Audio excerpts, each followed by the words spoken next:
So if you have an Aquasana or water filter like this 3-stage system, the 5300 plus or the standard 5300R or whatever, there's a few places it could leak. Obviously you have the connections like here and here. You have up top where the tap is. Those are pretty obvious points of leaking. Ones you may not think of are right here and at the top of this, where this little piece called the sump screws in. And my system has leaked there. First it leaked here just a little bit. That's easy to fix, right? This is very easy to identify. There would be water coming out of here. You just didn't tighten it down enough. No big deal there. But then when there's leaking at the top of this, where this piece screws in, it's a lot harder to fix and a lot harder to diagnose. So it'll be a very slow leak.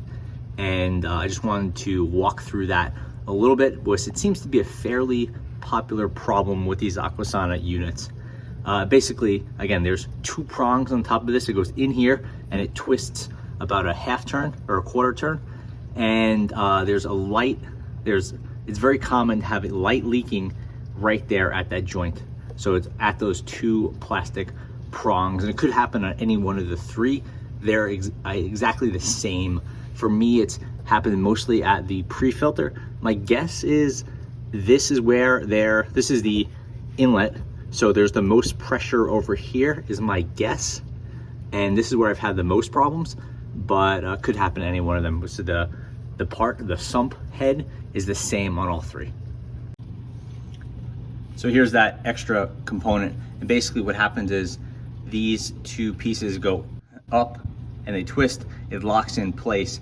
And if you have any leaking, it could happen right here at the seal right here, but there's a nice big O-ring here, or it could happen right here at these 2 little pieces.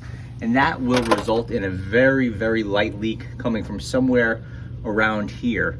You can't see it, so it might be coming from here and dripping down. It might be coming from some interior part you can't see.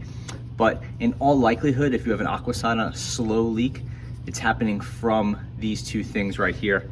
And these are tiny little O-rings. And what happens is they get compressed over time. So you put it in the first time, you'll lock it in, it'll be perfect. It'll be good for 6 months and no issues. Then what'll happen is you'll take this piece off, change the filter, put it back, and these little O-rings will actually have been compressed at that point. And what you want to do then is you could let them sit out to decompress. It doesn't work that well. You can put it in there and let it sit for a couple days or even weeks.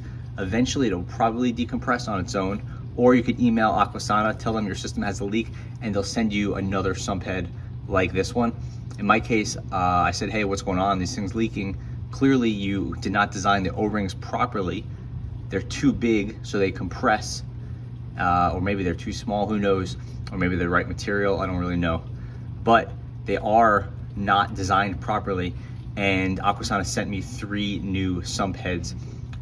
So when I replaced these filters for the second time, 2 sump heads were good. The third one was leaking, and so I just flipped this one out, put it in, and it's been perfect since then. So not an ideal fix, and it kind of does fix itself.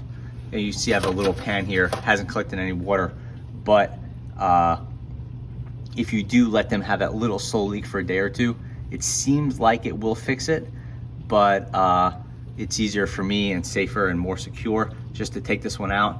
I guess I'll have to recycle this thing or keep it in case of an emergency, but just to replace it, and that's stopped the leak, and this thing's been rock solid for over a year now.